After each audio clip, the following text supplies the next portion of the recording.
dopo 1000 peripezie giunsero infine in quel di Castel di Sangro. È bellissimo qui, ragazzi. Venite!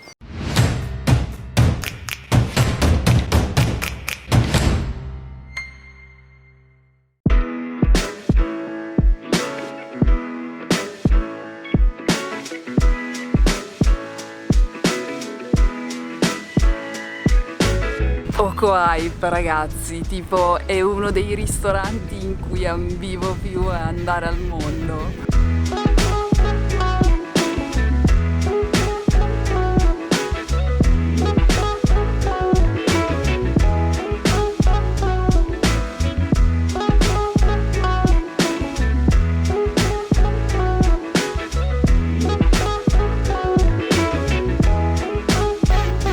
Siamo i primi come al solito, ma va! La sala è veramente stupenda, siamo davanti a una vetrata che dà sul giardino. Oggi fortunatamente è una giornata stupenda, quindi non dovremmo avere problemi di luce e o di audio, ma mai dire mai. Franci, che menù prendiamo? Prendiamo il menù degustazione, che è un menù interamente vegetale. Non sarà una roba noiosa, ragazzi, sarà una roba che stimolerà tutti i sensi. Per dovere di cronaca è anche presente una carta dove potete ordinare non solo piatti vegetali, ma anche un sacco di piatti a base di proteine. Spritto di pomodoro e fragole, sono i succhi estratti del pomodoro datterino e i succhi di una fragola leggermente fermentata. Si uniscono i due succhi, questo è il risultato, con olio a crudo e del peperoncino. A spretto di pomodoro e fragole, si sente il profumo di fragole già a questa distanza. Avete presente quando fate l'insalata di pomodori, quando sul fondo della ciotola si forma quel sughetto pazzesco? Ecco, al cubo. Visti 40 gradi percepiti all'esterno, direi che iniziare con qualcosa di fresco è l'ideale. Mi piace perché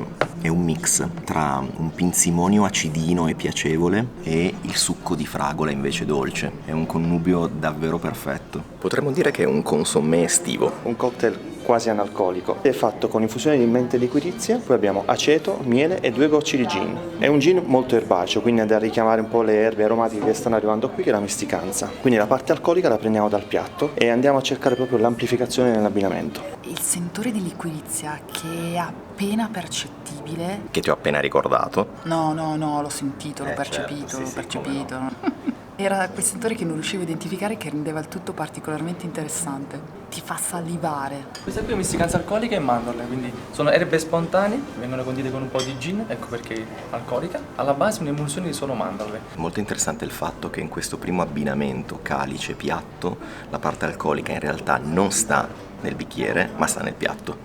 È buono, si sente molto forte, ma è piacevolissimo. L'amaro delle erbe, poi c'è la dolcezza della mandorla che mitiga il tutto e a un certo punto ti arriva il gin effettivamente, ma non in senso alcolico, come aromaticità, buonissimo. Ho apprezzato molto questa inversione di ruoli dove è stata l'insalata a fare il vero cocktail in realtà. Con i Moscato d'Asti vedrete come la funzione del vino tra dolcezza e effervescenza andrà a comportarsi con i piatti, che vi accompagnerà quindi con la carota che sta arrivando, quindi sentirete la nota dolce e acida della carota e quindi qui entra in gioco la dolcezza del vino, e invece con i cazzarelli, che abbiamo cazzarelli, biete e limone, andrà ad esaltare ancora di più il vino in questione. Continuiamo con carota, singolo ingrediente ma in diverse consistenze e strutture. Ritroverete succo, purea, fette e caramello di carota. Il centro tavola invece è la prima selezione di pani grissini, solina per i grissini e saragona invece per la pagnottina, sono 2 grani antichi abruzzesi. Apprezzo tantissimo quando mi arriva un piatto i cui ingredienti sono una variazione sullo stesso ingrediente. Qui abbiamo carote E basta. e basta. Io vi vedo che non mangiate le verdure, vi vedo. Certo che se me le cucinassero tutti i giorni così, magari rinuncerei alla pasta al ragù.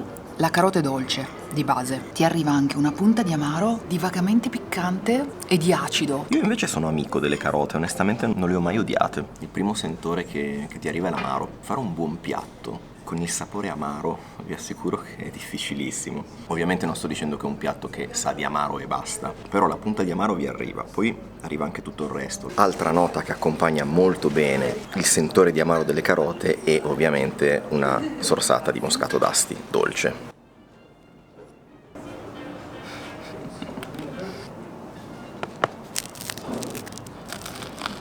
Cazzarielli Cazzarielli e bieta. È una pasta tipica abruzzese preparata solo con acqua e farina. Tendenzialmente si usa nelle minestre, nelle zuppe con i legumi. Invece qui è con salsa di bieta e bieta che vi darà la nota erbacea terrosa e poi sentirete invece una nota acida fresca data dal limone. Usano tutte le parti del limone, la buccia, la sottobuccia e la polpa, oltre a zesta di limone. Cazzarielli e bieta, tutti piatti veramente molto belli da vedere. Sono interessanti perché al morso sono cicciosi, quindi è super piacevole. La nota del limone è assolutamente protagonista del piatto. E ragazzi, è il terzo piatto di fila dove scorgo di nuovo una leggera nota amara. E attenzione, in tutti e tre i piatti è stato gestito veramente bene. Sai cosa mi piace da pazzi di questi piatti? Che sono coloratissimi. La bieta è sia in crema che in foglia Che in bieta. che in bieta. Che buoni questi cazzarielli, assolutamente deliziosi, e ovviamente l'amaro della bieta è super interessante. Non avrei mai pensato che mi sarebbe piaciuto così tanto l'amaro nei piatti. E qui siamo arrivati al pane, vera e propria portata in questo menù degustazione. Quest'anno lo chef ha deciso di tornare un po' alle origini, servendovi una fetta per farvi vedere proprio l'equilibrio che c'è tra la crosta e la mollica. Viene fatto con farina di farro monococco e popolazione evolutiva, 2 grani molto antichi delle Marche, molto facili da digerire ma molto difficili da lavorare. Assaggiandolo poi sentirete una nota balsamica e questo è dato dall'estrazione di alloro in purezza che aggiungono durante la lavorazione. Che buon profumo. Il pane di Nico Romito. Vi sembrerà strano, ma è una delle portate su cui avevo più hype in assoluto perché ci è stato decantato come un pane fuori classifica. Ok, è fuori classifica. La crosta è croccante, il cuore è perfetto sia in termini di consistenza, alveolatura e soprattutto ha un buonissimo gusto con un basso grado di acidità. Purtroppo noi siamo abituati al pane surgelato la maggior parte delle volte e non ci rendiamo conto di come può essere buono questo. Abbiamo chiamato acquasale perché quando si aveva il pane raffermo si faceva questa insalatona estiva con pomodori, cetriolo, sedano, cocomero, poi si metteva olio, sale e acqua e si metteva il pane, quindi ci mangiavi questa zuppa piatto povero. Il cocomero e pomodoro ce l'abbiamo nel piatto, la cipolla ce l'abbiamo nel piatto, nel cocktail invece abbiamo porto, brandy, centrifugato di acqua di pomodoro, sedano, cetriolo, olio, sale e limone. Qui invece avete cocomero e pomodoro, è un lavoro fatto sulle strutture e troverete un cocomero piuttosto sodo rispetto al classico cocomero. Nel mezzo invece poi c'è un patè di olive nere, pomodori serviti con zeste di limone e dragoncello. È bellissimo questo piatto, ha un profumo incredibile, è freschissimo. I 2 gusti, quello dell'anguria dolce e del pomodoro dolce ma con un'impronta più acida, si bilanciano in una maniera meravigliosa. Io lo so che voi dite avrei preferito che fosse tartare. Non è una banale tartare. Effettivamente è vero, a vederla sembra una tartare di carne, che però conosciamo a memoria perché l'abbiamo mangiata 1000 volte. Sono molto più curioso di mangiare questo. Freschezza che si aggiunge a freschezza con delle altre sfumature di gusto. Combo pomodoro anguria, una freschezza incredibile da accompagnare al cocktail. Mi sta piacendo molto questo abbinamento. Il piatto è un tutt'uno tra quello che bevi e quello che mangi, cioè è studiato veramente per accompagnarsi e per complementare il bicchiere col piatto e il piatto col bicchiere. Se venite a fare la degustazione, straconsigliato questo accompagnamento, ragazzi, perché è uno sposalizio perfetto. Qui avete filigrana di cipolla. La parola filigrana perché, come vedete, questi filamenti in cottura ricordano proprio il disegno dell'oro della filigrana. E la cipolla rossa viene stufata, una parte fatta in crema alla base e l'altra arrostita, e mangiandola, ma anche se sentite all'olfatto, vi ricorderà molto il barbecue, che poi viene completato, esaltato con vino rosso Montepulciano, timo, fresco e sabbia. Mi piace dividere tipo bar rosso. I piatti che ci stanno arrivando apparentemente sono semplicissimi, ma in realtà c'è tutto un lavoro dietro di esaltazione del gusto e delle consistenze e ovviamente della materia prima, che fanno sì che tu mangi ogni volta il pomodoro al cubo, la cipolla al cubo, la bieta al cubo. Passiamo a uno dei miei ortaggi preferiti in assoluto, la cipolla. Franci, puoi starmi anche un pochino più vicina con questa camera. È una cipolla appassita, brustolita, ma essendo anche un po' bruciacchiata, ha quella croccantezza sotto i denti che è super piacevole al morso. Qui andiamo a cercare proprio la macchia mediterranea dell'abbinamento. Siamo in Grecia, siamo con Azidakis, abbiamo questo assirtico della zona di Santorini annata 2020, una vendemmia tardiva perché sentirete questa dolcezza di impatto iniziale, ma poi sentirete tutto il sale dell'isola. Melanzana arrosto, proprio per la struttura e la consistenza, dall'idea di un cubo di carne. Qui si usano 2 melanzane, la viola e la nera, il cubo e la viola, in asciugato, in 2 passaggi in forno, laccato con questa glassa di melanzana nero, sopra puntine di rosmarino e vicino avete caramello di pesca e concentrato di pomodoro. Sembra un gelato questo qua, caramello di pesca e concentrato di pomodoro. Ha una laccatura che già solo alla vista ti fa salivare. La citazione alla carne, con la glassa, la forma, la consistenza al taglio è evidente. Non è da interpretare come un scimmiottare la carne o come un ripiego, ma è da interpretare come utilizzo tutte le tecniche e tutte le modalità che conosco per rendere appetibile un piatto, per esaltarne il gusto partendo da un prodotto povero e semplice come una melanzana. Tu hai detto che sembra un cubo di carne, sembra anche però a vederlo così un dolce, secondo me. La cosa che mi piace di più è questo fondo di cui è ricoperta la melanzana e che c'è anche sulla base, ovviamente un fondo bruno vegetale. E finora stiamo volando con dei piatti vegetali. È appena passato lo chef con il quale abbiamo scambiato 2 chiacchiere a camere spente. È arrivato lo chef. Noi adesso cerchiamo di dire delle cose intelligenti, però poi... Guarda, per la legge di Murphy adesso non ci verranno. La mia ispirazione nasce da un concetto di cucina domestica. Le prime volte quando ho preso le 3 stelle 10 anni fa, molti meravigliati anche che non è fine dining, ma cosa intendi per fine dining? Il fiorellino, quello e quell'altro, o qualcosa che tu mangi e dici caspita, mi ha regalato qualcosa. E poi la cosa che ho sempre amato, lavorare ingredienti comuni, non esotici, cioè non melanzana, cipolla, tu li mangi, riconosci quello che mangi, però ti rendi conto che quel piatto ha fatto un percorso completamente suo. Proseguiamo con questo cocktail, lo serviamo caldo perché il piatto è freddo, giochiamo di temperatura. È un cocktail che va a richiamare gli ingredienti che sono nel piatto, che sono peperone verde, la mela dolce che però nel cocktail non c'è. Nel cocktail invece abbiamo mezcal aromatizzato al peperone, ancho reis che è questo liquore al peperoncino e poi abbiamo acqua di peperone verde anche qui nel nostro cocktail. Quindi di nuovo degli elementi tipici da cocktail che invece sono nel piatto. Esatto. Riso, peperone verde e mela. Riso non risotto, perché ora mangiando sentite è freddo, però ha tutta la cremosità di un risotto, ma non c'è né burro né olio né formaggio, nessuna forma di grasso. Ci sono i succhi del peperone verde e una purea di mela golden. L'unica nota grassa è la parte verde che vedete sopra, che è dell'olio al basilico, e poi c'è polvere di peperone. Voglio farlo vedere ai ragazzi, nel tentativo di non sporcare tutto. Ora che vi ho fatto entrare nel piatto, lo posso assaggiare. Che buono! Effettivamente, come ci era stato anticipato, è freddo, però è parecchio inaspettata come sensazione, soprattutto per dei piemontesi che il risotto lo mangiano tutte le settimane. E non solo lo mangiano caldo, ma lo mangiano con burro, parmigiano, tutti ingredienti che qui dentro non trovate. Ma di cui, state sereni, non sentite la mancanza in questo piatto. Ancora caldo? Sì. Io devo ancora assaggiare tutto, però la cosa che posso già dire in anticipo è che generalmente il cocktail è freddo e il risotto è caldo. Qui avete il contrario. E onestamente è incredibile come ci sia una mantecatura anche senza burro e parmigiano. Buonissimo.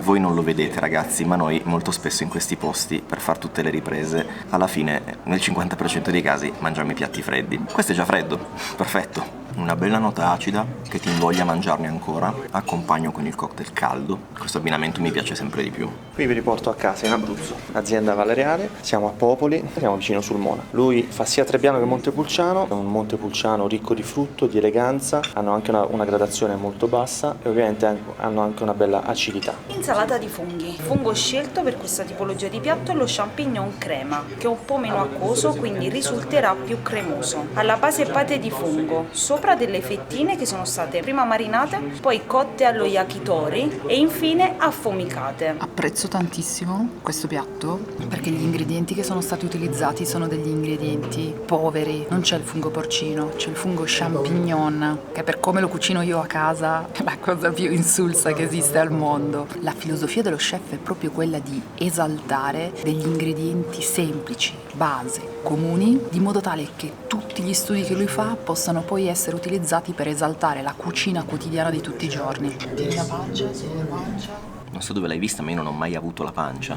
Non ci sono, credo, neanche video che lo testimonino. C'ho un fisico da capotavola perfetto. Mi piacciono un sacco le diverse consistenze che avete in bocca di fungo, perché avete la crema di fungo e poi avete anche il fungo al morso, che è quello un pochino più croccante tagliato a fettine che sta in superficie. Pur rimanendo nell'ambito dei vegetali, siamo passati da dei piatti che possono, diciamo così, essere quasi degli starter, degli appetizer, per passare poi a dei primi e poi a dei main course che possono essere più questo piatto un po' più strutturato di funghi e il piatto della melanzana. E infatti lo accompagniamo con un bel rosso.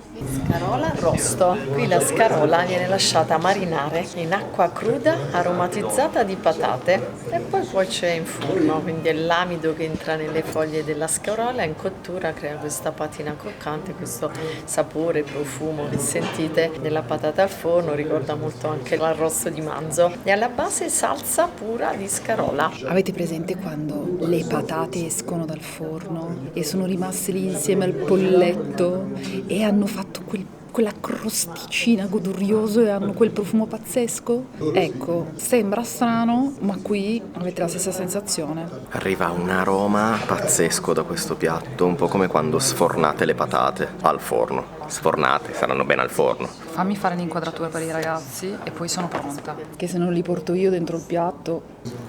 Sì, c'è la crosticina. Non so come ha fatto, ma ha trasformato la scarola in una patata. L'ho detto. E di una golosità, ragazzi, che non avete idea. Dimmi che è la cosa più sorprendente che tu abbia assaggiato finora. La crosticina è incredibile. Ora, non so se è riuscito a trasformare una scarola in una patata come dice Franci, però ragazzi è un piatto clamoroso questo qua. A me ricorda tanto le patate al forno, ma probabilmente perché, come ci raccontavano quando ce l'hanno descritto, è stato cotto con l'amido delle patate. Quindi comunque la patata c'è. Uno dei miei preferiti fino adesso. E che fai? Vieni da Nico Romito e non scarpetti? Eh no.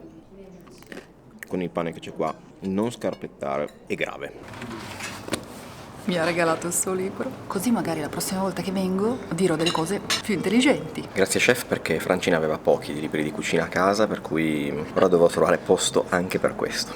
Andiamo alla chiusura del cerchio, visto che lo chef inizia con pomodoro e fragole, noi chiudiamo con il pomodoro. Diciamo che eravamo partiti dall'idea del Bloody Mary, ma Bloody Mary non è. Abbiamo però acqua di pomodoro, quindi centrifugato, con gin, in questo caso abbiamo un gin più aromatico, più fruttato, infuso di finocchio, succo di limone e alloro, che vi accompagnerà con il dolce. Fresco, beverino, piacevole. Me ne potrei far fuori una caraffa. Prugna, panna e alloro. Qui troverete diverse consistenze e cotture della prugna. Alla base trovate un succo, poi una marmellata, sorbetto e fettine di prugna che vengono prima cotte a vapore così da asciugare l'acqua, panna montata, polvere ed estratto di alloro. La panna ha delle bolle di aria grossissime e quasi un'aria di panna montata. Le prugne hanno un tannino molto spinto, equilibrato dalla dolcezza, assolutamente incredibile. Qui siamo un po' tornati, secondo me, all'inizio del percorso. Piatto fresco, nota acida bella spinta, note dolci. Il cocktail è molto delicato rispetto all'acidità spinta data dalla prugna nel piatto. E poi c'è anche l'alloro, se non sbaglio, che si sente molto, ci sta. Questa qui è la conclusione ed è appunto il parrozzo, che è questa torta abruzzese, viene fatta con farina e farina di mandorle e poi ricoperta di cioccolato. Qui invece nella bowl un succo di melone che viene speziato con del pepe rosa e poi mentre va nel centro delle pesche sotto sale. Questo è piccantino. Come il piatto precedente ricorda un po' come abbiamo iniziato questo percorso. C'era il brodino di pomodoro e fragola, se non erro. Questo non è pomodoro e fragola, ricorda molto le stesse note fresche e tra l'altro è nello stesso contenitore. Parrozzo. E la copertura cioccolatosa. È molto dolce della nonna. Anche se dolce, è il dessert più salato che io abbia mai mangiato. Che buono. Mi piace molto questo quadro azzurro qui dietro comunque. Ti piace? Lo prendiamo per casa? Ok. Il parrozzo aveva una consistenza molto grezza perché è fatto con mandorle dolci e mandorle salate e si chiama parrozzo perché richiama pane rozzo fatto con ingredienti di recupero. Girettino in cantina canonico. Ma prima breve giro in terrazza. Quella là è l'Accademia Nico Romito, dalla quale escono gli chef di domani. E qui si vede che è un convento. Sì. Franci, abbiamo trovato il posto per stasera che stavamo cercando, ti ricordi prima? No?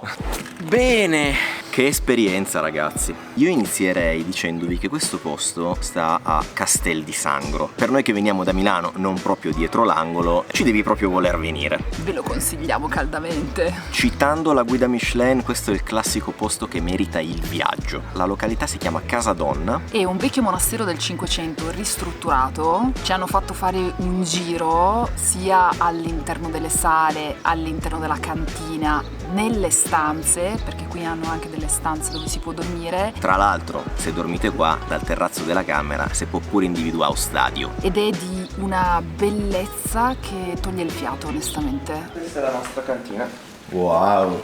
nonché la mia seconda casa. Beh, considerando il caldo che fa adesso, stare qui a prendersi un po' di fresco non è male. La cantina è l'unica parte di Casa Donna non restaurata. I pavimenti originali, i mangiatoie sono originali e ovviamente abbiamo semplicemente ripulito e riempito di vino. E questa è proprio la mangiatoia? Questa è la mangiatoia, infatti anche il pavimento come vedete va verso il centro perché poi le per bestie far defluire. Quante referenze avete qua? Allora, qui abbiamo circa 9.000 bottiglie sulle 400 etichette. La mia domandona culturalmente elevata. La bottiglia più cara che avete? E Roma è Conti. Romane Conti, ok. Il grande classicone. Franci, facciamo un po' di education. Mi è venuta in mente una domanda che può essere interessante. Ma le bottiglie vanno tenute orizzontali o verticali? O non cambia niente? Allora, non cambia nulla dal momento in cui hai temperatura e umidità costante e corretta. Ovviamente a casa questo non è possibile perché non hai la temperatura e soprattutto l'umidità adatta. Certo. Quindi le bottiglie vengono mantenute coricate in modo tale che il vino sia a contatto con il sughero. Quindi quando vediamo bottiglie, tu correggimi se dico cavola,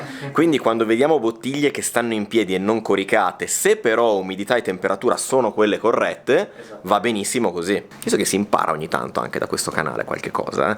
Raramente però succede. La sala dove abbiamo mangiato, secondo me, è anch'essa bellissima, spaziosa, luminosa, silenziosa, che ti trasmette una sensazione di calma e di pace. Parliamo di cibo. Volevamo venire a mangiare qui Da prima che esistesse. da prima che esistesse, giusto Giano? Avevamo delle aspettative che con il tempo erano cresciute e un hype incredibile. Più passava il tempo in cui non venivamo qui e più parlavamo con persone che invece c'erano state che ci dicevano: ma come non sei ancora andato da Niccolò Mito? Ma è l'esperienza più pazzesca che potete fare. E quindi capite che siamo arrivati qui leggermente carichi. Noi siamo rimasti entusiasti del menù vegetale perché la materia prima viene trattata in una maniera incredibile, con tecniche e tutta una costruzione di pensiero intorno atta a esaltarne il gusto. I miei piatti preferiti, la tartare pomodoro anguria, la chiamerò così, e la scarola alla patata, la chiamerò così anche lei. Anche se la misticanza alcolica con le mandorle mi ha lasciato un ricordo pazzesco. Sono dei piatti che sembrano apparentemente piatti che vengono dalla luna, in realtà vi ricordano tantissimo i sapori di casa. Avete una sensazione di comfort food, di accoglienza e di riconoscibilità di tutti i gusti che apprezzerete sicuramente tantissimo. Nota di merito all'accompagnamento vini cocktail: non sono stati calici che hanno accompagnato i piatti, ma sono stati calici che hanno integrato e migliorato, a mio modo di vedere, l'esperienza in generale. Prendete anche l'accompagnamento vini. Sì, tutto bello, ma quanto avete pagato? Perché tanto lo so che mi state mandando avanti e vorrete arrivare al punto del conto. E allora vi accontentiamo. Abbiamo pagato 495 euro con 45 euro di sconto, quindi alla fine 4,50 per i 2 menù degustazione. Un accompagnamento vini cocktail, 2 acque, un caffè e mi sembra basta. Inutile dire che da questo posto non uscite con la fame, nonostante siano solo ortaggi quelli che mangiate. Ci ha fatto anche tra l'altro molto piacere il fatto che lo chef sia uscito 2 o 3 volte dalla cucina in sala per chiacchierare non solo con noi ma un po' con tutti i tavoli, cosa che noi apprezziamo sempre tanto. Quando lanciate il menù vegetale? Ma adesso allora abbassare i prezzi. Si pensa